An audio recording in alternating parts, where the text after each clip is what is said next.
құдыққа лақтырылған пұт. Мәдиналықтардың бетке ұстар ақсақалы әрі тайпаның басшысы Әмір ибн Жамух ақылды, жаны жайсаң адам еді. Ол сол кездегі мұсылмандықты қабылдағандардың алғашқысы болуға лайық мінез құлық пен парасат иесі болатын. Бірақ олай болмады. Оның басын бәлеге душар қылған жалғыз себеп пұтына деген шексіз сүйіспеншілігі еді. Мәнәт деп аталатын ағаштан жасалған пұтқа ерекше жақсы көріп, сол үшін барын салып бәйек болатын. Күн құрғатпай, таңның атысы, күннің батысы әлгі пұтқа сәлем беріп, шаң тозаңын сүртіп, оған әдемі иіс су сеуіп, алдына отыра құлап, құлды құрып табынатын. Ойға алған мақсат мұраттарына қол жеткізіп, ісі оңынан болу үшін тілек тілеп, келеңсіздікке тап бола қалған жағдайда пұттан жәрдем сұраудан жалыққан емес. Маңызды күндері пұтқа арнап құрбандық та шалатын. Әмірдің Мәнәт атты пұтына деген сүйіспеншілігі соншалық, одан басқа еш нәрсені елемей, ақиқат дін мен Алла елшісі туралы естігендеріне де көңілін аудара қоймады. Исламға үндеушілер тайпа басшысының өздеріне аса көңіл бөлуін алғашында Алланың нығметі деп бағалады. Себебі олар үшін қала жұртшылығы ислам дініне үндеуге кедергі болмасын деген оймен одан тасаланып жүрген тиімді болатын. Әйткенмен, мұсылмандықты қабылдаған Әмірдің Құдай қосқан қосағы Хинд бин Әмір жұбайының тозақтық болуынан көз жұма алмады. Өзі исламға мойынсынған соң, азаматының Алладан алыс болу көңіліне қаяу салса да, күйеуінің пұттарға және аталарының дініне деген шексіз сүйіспеншілігін көргенде, оған ақиқат дінді айтуға батылы жетпей, амалсыздан үнсіз қалатын. Ол әрдайым жұбайына ойын ашық айтудың оңтайлы сәтін қарастыратын. Әмір ибн Жамух, Алла елшісінің, оған Алланың игілігімен сәлемі болсын, мәдиналықтарға дінді насихаттауға арнайы жіберген Мүсғаб ибн Умайрмен және оның ақиқат дінге үндеумен алғаш естігенде төбе шашы тік тұрды. Ол өзінің әйелі мен балаларының мұсылмандықты қабылдағаннан бейхабар еді. Сондықтан ол балаларының Мүсғаб ибн Умайрдің үгітіне еріп кетуінен қорқып, әйеліне: «Уа Хинд, балаларды көзіңнен таса қылмай, әлгі адамға жақындатушы болма. Оларды мұсылмандардан аулақ ұста», деді. Жұбайының бұл сөзі Хинд үшін тамаша мүмкіндік болатын.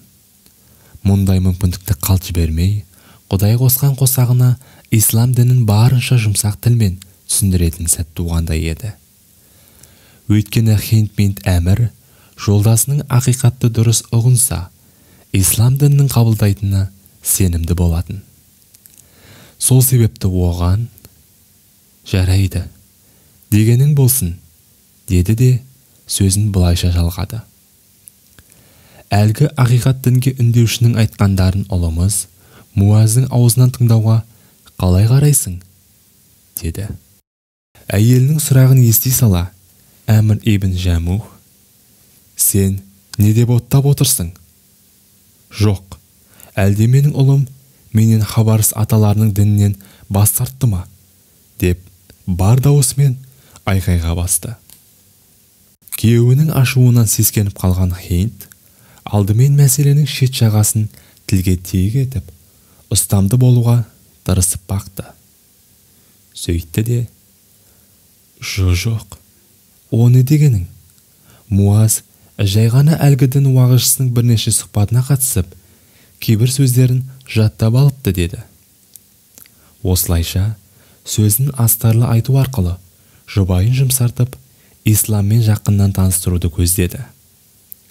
Сол себепті ұлының мұсылмандармен қарым-қатынаста екенін түбегейлі жоққа шығаруға да талпынбады. Әмір ибн Жамух болса, қатулы қабағымен баласын шақыруды бұйырды. Муаз қасына келісімен ұлына: «Әлгі адамның айтқандарын маған да айт, естейік», деді мысқылдай. Муаз әкесіне Фатиха сүресін жатқа оқып берді. Сүрені естіген сәтте Әмірдің жүрегін ерекше сезім баурап алғандай болды. Бұған таң қалсын жасыра алмай: «Мынау не деген керемет сөздер? Әлгі адамның сөздерінің бәрі осындай әсерлі ме?» деп өзінің Құранға деген қызығушылығын еш бүкпесіз білдірді. Мұндай мүмкіндікті қалт жібермеу үшін Муаз сол заматта: «Әкетай, халықтың көпшілігі мұсылмандықты қабылдап, Алланың расулына куәлік келтірді. Сен де оған мойынсынсаң жөн болар еді», деді. Әмір баласының сөзінен кейін екі ойлы болып кібіртіктеп қалды. Таразының бір жағында нақты дәлел мен әдемілікке көмкерілген ақиқат, екінші жағында жанында жақсы көретін Мәнәт атты пұты мен бабаларынан қалған сенім болатын. Сәлден соң нәпсінің дегенін қылды. Ол: «Мен Мәнәтпен ақылдаспай, ешқандай шешім қабылдамаймын. Соның айтқандарына ғана құлақ асам», деді. Әкесінің бұл жауабы Муаз ибн Әмір үшін тағы бір мүмкіндік болатын. Ол әкесінің санасын сілкіндіру үшін дереу былай деп тіл қатты: «Әкетайым, Мәнәт сөйлей алмайды ғой. Ол ақылдан да, тілден де жұрдай жай ғана ағаштан жасалған бұт қой», деді. Әмір ибн Жамух ұлының бұл сөзіне қатты ашуланып, бар даусымен айқайлап, үйінен шықты да Мәнәтқа келді. Негізі, Мәнәтпен тілдескісі келген кезде бұттың артында бір қартаң әйел жасырын тұрып, бұттың орнына тіл қататын. Дәл қазір бұттың артында ешкім жоқ болатын. Әмір алдымен Мәнәтқа бар мақтауын жаудырып, содан соң дертін айта бастады. «Уа Мәнәт, Меккеден келген әлі уағызшының сенен басқа ешкімге жамандық тілемейтініне сенімдімін. Сенде оның жалғыз мақсаты саған деген құлшылығымызды жою екендігін білесің. Олардың айтқан шешен сөздері мен ақиқаттары жанымды тербеп, ой салды. Бірақ әуелі өзіңмен тілдесіп, ризалығыңды алмастан, ол адамға мойынсұнғым келмеді», деді. Бұттың орнына жауап беретін әйел жоқ болғандықтан, меңіреу пұт еш жауап қайырмады. Мұндай үнсіздікті күтпеген Әмір: «Менің айтқаныма ренжіп қалдың ба?» деп сұрады. Мылқау пұт мүлде тіл қатпады. «Бірақ мен сені осыншалық ашуландыратындай ештеңе білдірген жоқпын ғой», деп кешірім сұрады. Артынша: «Ештеңе етпейді. Ашуың басылғанша бірнеше күн сені мазаламай жайыңа қалдырамын», деді. Әкесі сырттай бақылап тұрған Муаз оның пұтты қаншалықты жақсы көретіндігіне және оған шын берілгендігіне куә болған еді. Мәнәт әкесі үшін құдды өмірінің айырылмас бөлшегіне айналғандай еді. Әйтпесе, әкесі исламның ақиқатына көзі жетіп, Құранның теңдессіз тылсымына таң қалған еді. Негізі, мұндай ақиқатты сезінген адамның исламды мойындамауы мүмкін емес болатын. Дегенмен Мәнәт әкесінің ақиқатпен қауышуына кедергі болып, оның көңіл иірімдеріне әсер ету арқылы исламнан алшақтауына себеп болған еді. Мұны байқаған Муаз ибн Әмір әкесінің исламға келуіне кедергі келтіретін барлық жайттың көзін жою керектігін түсінді. Досы Муаз ибн Жаббалдың отбасының келісімімен екеуі бірігіп, әкесін пұттың әсерінен құтқару үшін жоспар жасады. Түн қараңғысында ел жұрт ұйқыға жатқан сәтте Муаз бен досы жан баласына сездірместен Мәнәт тұрған жерге барып, пұтты екеулеп көтеріп, әжетхананың шұқырына тастап жібереді. Мұндағы мақсаттары әмірге табынып жүрген Тәңірінің қаншалықты жалған екендігіне көзін жеткізу болатын. Таңертең бұл оқиғадан бейхабар әмір күнделікті әдетімен тұра салып бұттың орнына келеді. Қалыптасқан әдеті бойынша оған табынып, құрметін білдірмекші еді. Бірақ бұтты орнында таба алмай, аңырап қалады. Көзінің қарашығындай қорғаған Манаты бір бәлеге душар болған еді. Жер көкті жаңғыртып, бар дауысымен айғайға басты. Оңбағандар, түнде менің Тәңірімді кім ұрлады? Кімнің ісі бұл? Әмір өз сөз арқылы ақиқатты айтқан еді. Манат қара басын қорғай алмайтын, кез келген адам ұрлап, қоқысқа лақтыруға да болатын дәрменсіз Тәңір еді. Ол кезде қазіргедегідей түрлі бұттар жоқ болатын. Ол аз десеңіз, әлгі бұт өзін құдыққа лақтырған екі жігітке қарсы шығуға қауқарсыз болатын. Қазіргі заманның бұттары да сондай қауқарсыз ба? Керісінше алуан түрлі бояумен көмкерілген, көздің жауын алатын алдамшы дүниеліктің бәрі нәпсіміздің қалауы мен таңдауына берілген. Өз дегеніне көнген сайын, нәпсіміз күн өткен сайын Алладан алыстатып, өзіне бас ұрып, мойынсұндыруға тырысып бағуда. Тіпті қалыптасқан қоғамдық және психологиялық көзқарастар арқылы нәпсінің қалауы мәжбүрлікке айналдырғандай. Ол үшін адамдардың көзі мен құлағына, ақылы мен сана сезіміне мансап, ақша, алдамшы сезімдерді қолдана отырып, көздегендеріне қол жеткізуде. Әмір ибн Жамух көпшілікке қоқан-лоққы көрсетіп, бұтқа іздеу сала бастады.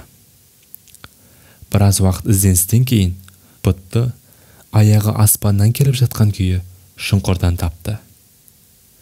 Өз-өзімен күңкілдеп жүріп, бұтты шұңқырдан шығарып алып, жуып, тазалап, әдемі әдір сеуіп, бұрынғы орнына қайта орналастырды. Арасында, саған мынаны жасағандарды қолыма түсірсем, аямас едім, деп, бұт Тәңірін да күнәға батырды. Ертесіне Муаз бен оның досы тағы да Манатты орнынан алып, бұл жолы басқа шұқырға лақтырып тастады. Таң атысымен келеңсіз жайтқа куә болған Әмір ибн Жамух тағы да айғайға басты. Оның бұл айғайына құлақ асқан адам болмаған соң, бұтты өзі іздеуге кірісті. Бұл жолы бұтты басқа шұқырдан тауып алып, қайтадан жуып шайып, әдемі иіс су септі. Әйтсе де, бұттың басына келген келеңсіздіктер мұнымен толастамады. Соған қарамастан, Әмірдің ақиқатты байқауына Манатқа деген сүйіспеншілігі кедергі келтірді.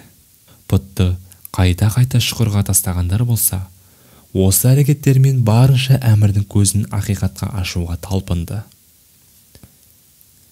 Әмір ибн Жамух бұл жолы қатты ашуға мініп, сабыры әбден шегіне жеткен еді. Қылышын қынабынан суырып, Манаттың мойнына тақты да: «Уа, Манат, саған осыншалықты өштесіп жүргендердің кім екенін білмеймін. Егер сенен мен ойлағандай қайыр болатын болса, қылышымды өзіңе қалдырамын. Тағы да әлдекімдер қауіп төндіріп жатса, осы қылышпен өз-өзіңді қорға», деді. Бұл жолы Әмірдің жүрегінде ұя салған ақиқат пен бұтқа деген шексіз сүйіспеншіліктің ара-жігін ажырататын нәзік перде пайда болған еді. Әрине, өзін қоқыс шұқырына лақтырғандарды қарсы шарасыздық танытқан Тәңір шын мәнінде тәңірліктен жұрдай болатын. Әмір неде болса, бұттың қорғану үшін қолынан келген соңғы мүмкіндікті жасап, көңілі тыншығандай болды. Қолындағы қылышын да бұтқа қалдырып, егер шынымен тәңірлік құдіреті болса, басына күн туа қалса, қылышпен өз-өзін қорғап қалар деген оймен өзін жұбатқандай болды. Үйіне келіп, төсегіне жайғасып, терең ұйқыға батты. Әмірдің ұйқы құшағына енгенін байқаған баласы мен оның досы тағы да күнделікті әдеттеріне басты. Қалайда алған беттерінен қайтпай дегендеріне қол жеткізуді көздеген еді. Екеуі үнсіз ғана пұттың жанына жақындап, мойнындағы қылышты алды да пұтты жақын маңдағы иттің өлексесіне қосақтап байлап тастады. Сөйтті де екеуін бірге сүйреп апарып қоқыстың шұңқырына тастады. Әмір ибн Жамух таңертең ояна салысымен жан ұшырап пұттың жанына келді. Келсе, пұт жым-жылыс жоқ. Тағы да орны үңірейіп тұр. Біраз уақыт іздеуден соң пұтты қоқыс шұңқырында иттің өлексесіне байлаған күйі тауып алды. Жанындай жақсы көрген пұтын мұнадай жеркенішті халде көрген Әмірдің оған деген сүйіспеншілігін әбден түгесілген болатын. Тіпті пұтқа деген жек көрушілік сезімі бойында қылаң бере бастаған. Әмірдің көзі әбден ақиқатқа жеткендей еді. Ол қоқыстағы пұтқа, Құдай ақы, егер сен шын мәнінде тәңір болған болсаң, мына шұқырда иттің өлексесіне қосақталып жатпас едің деді де, пұтты шұқырға тастап, үйіне қайтты. Үйіне келісімен ұлы Муазды шақырды да, оған Мұсғаб ибн Умайрмен кездестіруін өтінді. Сахабамен жүздескен Әмір, өзін мазалаған барлық сұрақтардың жауабын алып, ислам діні туралы көп мәліметке қанықты. Сахабаның сұхбатынан сусындаған Әмір сол заматтан мұсылмандықты қабылдады. Ол әрдайым мұсылман болғаны үшін Алла тағалаға үздіксіз шүкіршілік жасап, өзін иман нұрына шомылдырып, жаратқанға серік келтіруден арашалап алған Раббына былайша дұға жасайтын.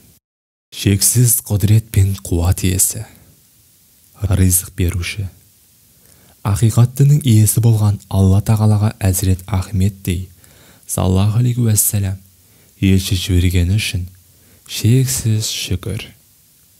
Жаратқаның жарылқауымен зұлматтың құрсауынан құтылып, хидаятқа қол жеткізді.